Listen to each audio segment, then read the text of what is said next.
या निवडणुकीमध्ये मोठ्या प्रमाणामध्ये घनशक्तीचा वापर झालेला आपण सगळ्यांनी पाहिलेला आहे।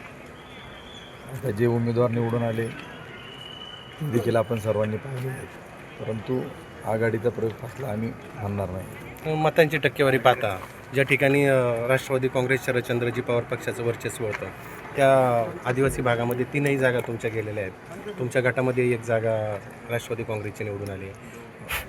जारकरवाडी पारगाव जिल्हा परिषद गटामध्ये तुमचं वर्चस्व असतानाही तिथं पराभव होतोय। नाही, आता असे प्रत्येक निवडणुकीमध्ये मुद्दे वेगळे असतात, उमेदवार वेगवेगळ्या पद्धतीचे असतात, त्यामुळं सर्वांना एकत्रित इथे घेत असताना आदिवासी भागामध्ये आम्हाला तिथे बिरसा ब्रिगेड सोबत होते, त्यानंतर कम्युनिस्ट पार्टी देखील सोबत होती आणि ह्या सगळा ताळमेळ घालताना आणि आमच्याकडं कुठल्याही प्रकारची यंत्रणा अशी नव्हती, सर्व नवीन उमेदवार होते, कार्यकर्ते होते, त्याच्यामुळं थोडाफार फरक झाला। खालच्या इथं जारकरवाडी पारगाव गटामध्ये देखील अरुणरावांनी देखील चांगल्या प्रकारची लढत दिली।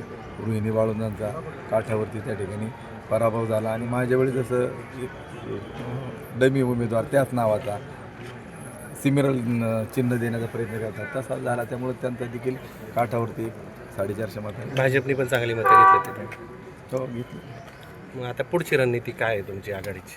नाही, आमचं काय, आम्ही ज्या पद्धतीनं आहोत आम्ही सत्ताधाऱ्यांच्या विरोधामध्ये लोकांसाठी लढत आहोत आणि आम्ही लढत राहणार। भाऊ, तुम्ही चांगली लढत दिली, ऐनवेळी तुमची उमेदवारी डिक्लेअर झाली।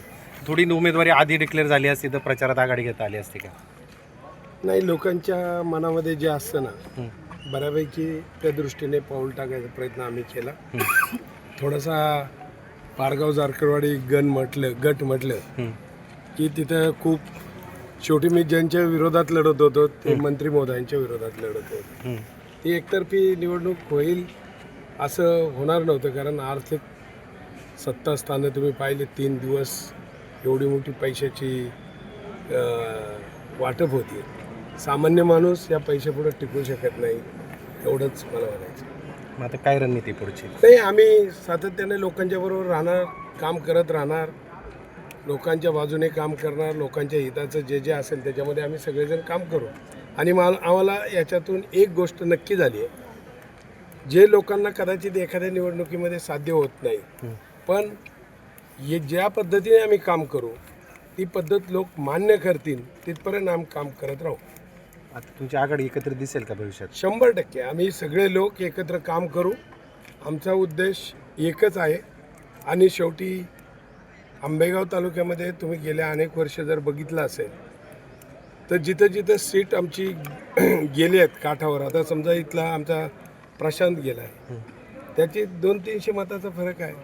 300 मतातून गेलेला कार्यकर्ता आहे, जिथं पैशाचा खूप मारा झाला आहे, अशा ठिकाणी फरक पडतो आहे आणि तो आम्हाला सक्सेस आहे। आम्ही चिंता करत नाही, आम्ही लढणारे कार्यकर्ते, हटणारे कार्यकर्ते। मतदारांना काय आव्हान करा? मतदारांना एवढंच आव्हान करेन, झालेला पराजय मोठ्या मनाने मी मान्य करतोय। तुमच्या पुन्हा एकदा सुखदुःखात अडचणीत 100% आम्ही उभं राहू आणि लोकांच्या हिताचं काम करण्याचा प्रयत्न करू। शेवटी एका यात्रेने देव म्हातारा होत नाही, यात्रा एक करत राहिला पाहिजे आणि त्या याच्यामध्ये यशाच्या बाजूने जाण्याची, कदाचित एखादी छोटी लढाई हरलो तो उद्या याच्यापेक्षाही मोठी लढाई जिंकू, असं त्याच्यातून आम्ही मागं होऊन जाणार नाही, तर पुढंच जाण्याचा आमचा प्रयत्न आहे। तुम्ही काय आव्हान कराल मतदारांना?